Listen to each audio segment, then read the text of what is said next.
잘 나가던 토트넘의 질주에 제동이 걸렸습니다. 전반 23분 손흥민의 도움을 받은 해리 케인의 선제골로 앞서가던 토트넘이었는데요. 사실 경기 내내 위태로운 리드였습니다. 팰리스의 공격의 수비는 끊임없이 흔들렸고 공격 과정에서는 상대의 전략적인 대응에 어려움을 겪었는데요. 이 영상에서는 왜 토트넘이 어려운 경기를 했고 그 이유는 팰리스가 잘했고 또 이 감독 지략 싸움에서 팰리스가 이겼기 때문이라는 얘기를 하려고 합니다.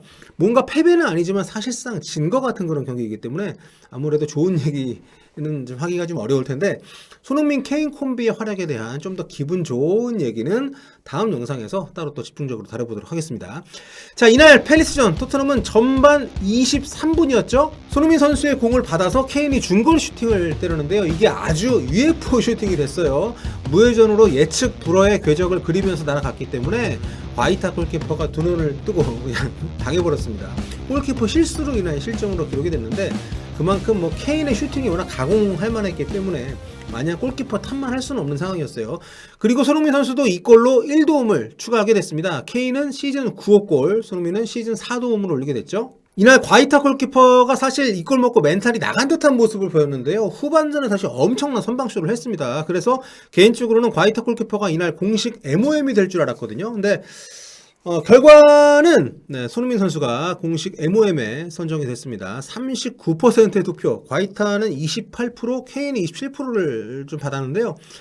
손흥민 선수가 상대적으로 화면에 덜 잡히고 슈팅을 한 번밖에 못하긴 했습니다만 활약이 저조하진 않았어요. 이게 이제 전반전 기록인데 크로스, 상대 박스 진입, 찬스 메이킹 나쁘지 않습니다. 하지만 그래도 MOM 선정은 좀 아무리 팬투표로 뽑는 거라지만 좀 미안하긴 하네요, 과이타한테. 이날 손흥민 선수 볼터치도 적고 슈팅도 한 차례밖에 하지 못하긴 했습니다만 몸 상태가 굉장히 가벼워 보였다는 점에서 아쉬움이 큽니다. 사실 공격 개입이 생각보다 많지 않았던 것은 선수 개인의 어떤 문제라기보다는 이날 팀의 방향, 또 감독의 전술적인 선택 탓인데요. 이날 토트넘이 부진했던 이유, 저는 크게 두 가지라고 봅니다. 하나는 날씨죠. 네, 경기 전부터 내린 비가 좀처럼 잦아들질 않으면서 경기 내내 선수들 시야를 가렸습니다. 땅이 흥건하게 이게 젖을 정도였기 때문에 낮게 깔아주는 패스가 시원시원하게 나가질 않았고요. 토트넘의 축구 스타일은 사실 선수보다는 공간이죠. 그러니까 무슨 말이냐면 선수들이 공을 갖고 있는 상황이 아니라 공간을 활용하는 과정에서 찬스를 만드는 팀이라는 거죠. 셋피스보다는 오픈 플레이, 지공보다는 속공, 이게 이제 토트넘의 스타일이라는 얘기인데, 이게 계속된 비 때문에 시야가 가려지면서 또 낮게 깔아주는 연결들이 제대로 이어지질 않으면서 어려움을 겪었습니다. 게다가 상대팀 팰리스가 뒷공간을 쉽게 열어놓지 않은 경기를 했기 때문에 이런 요소들이 하나로 뭉치면서 토트넘의 공격이 제대로 풀리질 않았어요. 토트넘이 또 공중볼에 약하잖아요. 그런데 날씨가 이러니까 양팀 모두 공을 띄워서 플레이하는 상황들이 많았는데 팰리스와의 높이 싸움에서 번번이 패배하면서 힘든 상황이 이어졌습니다. 결국 막판 실점도 제공권 다툼 이후에 세컨볼 상황에서 나오게 됐죠. 하지만 결정적인 이유는 역시 지략 싸움입니다. 이날만큼은 감독들의 전술 경쟁에서 무리뉴 감독이 밀렸다고 생각해요. 두 감독은 인터밀란에서 감독 생활을 한 공통점이 있는 분들이죠. 이 커리어를 매개로 친분도 좀 깊은 사이인데, 무리뉴 감독도 대단한 감독이지만 호지슨 감독, 근데 영국에서 전설적인 면으로는 둘째가라며 서운한 지략가입니다.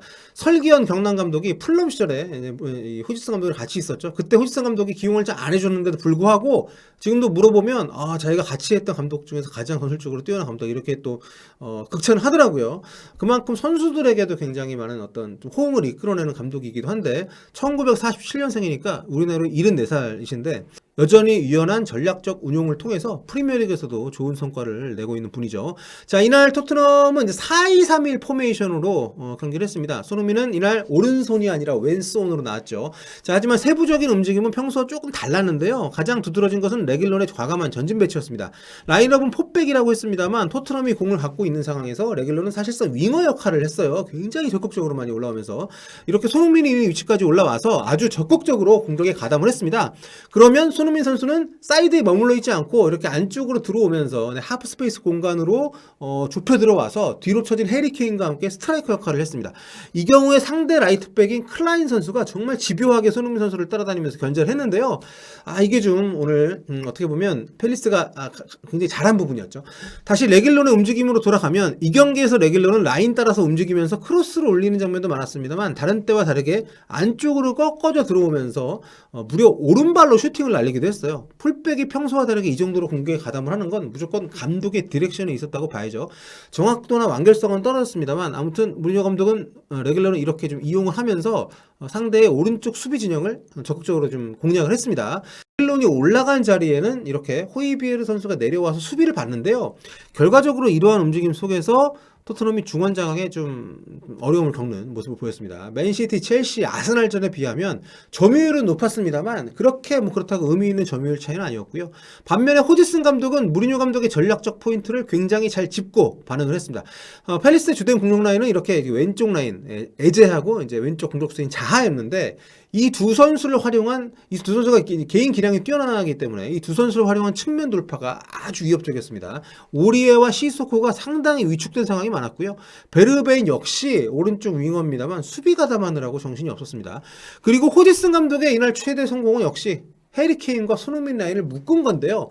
물론 딱 한 번 놓쳐가지고 실점을 하긴 했습니다만 올 시즌 케인과 손흥민이 볼을 서로 주고받는 장면이 아마 가장 적었던 경기였을 겁니다. 그리고 그 결과 팰리스는 승점 1점을 가져갈 수가 있었죠. 아무튼 이 호지슨의 팰리스 계속 주목을 해야 되는 팀입니다. 팀 성적은 전체적으로 선수들의 어떤 퀄리티나 선수층을 봤을 때 높은 순위를 기록하기는 어려운 팀입니다만 이렇게 호지슨 감독이 짠 전략이 선수들에게 잘 수행이 될 경우 또 상대가 여기에 말려들 경우에는 또 의외의 성과들을 내는 팀입니다. 물론 토트넘처럼 이렇게 늘 잘하는 경기를 하는 팀은 아니긴 해요. 하지만 뭐 벤테케나 자하 같은 피니셔들도 있고 에제의 성장세도 무섭기 때문에 말씀드린 것처럼 이 호지슨 감독이 내놓는 맞춤 전술 이게 잘 먹혀 들어가게 되면 지난 1년 동안 맨시티한테도 안 줬고요. 토트넘한테도 두 번 다 안 줬고요.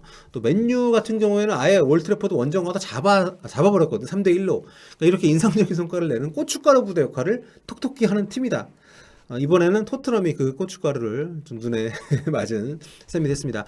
자, 토트넘의 부진은 좀 아쉽긴 합니다만 어쨌든 이렇게 경기하고도 1점을 땄다는 거는 뭐 오히려 위안으로 삼아야 되는 날이 아닌가. 경기 내용만 봤을 때는요. 이제 관건은 다음 경기죠. 목요일 새벽 5시에 열리는 리버풀과의 경기입니다. 무려 안필드 원정이기 때문에 좀 사실 뭐 쉽지 않을 것 같아요. 만약에 이 시합에서 이기면 뭐 정말 우승 후보 1순위, 비기기만 해도 탑4가 유력해지는 구도로 가는 거라고 봐도 좋을 것 같고요. 아직 뭐 시즌 절반까지 가려면 몇 경기 더 남긴 했습니다만 초반 기세가 워낙 좋고 또 무리뉴 감독이 안 지고 실점 안 하는 거. 이번에 그 유일하게 토트넘이 10골 이하 실점한 팀이잖아요. 이번에 팰리스한테 내준 실점이 17점째였어요, 시즌.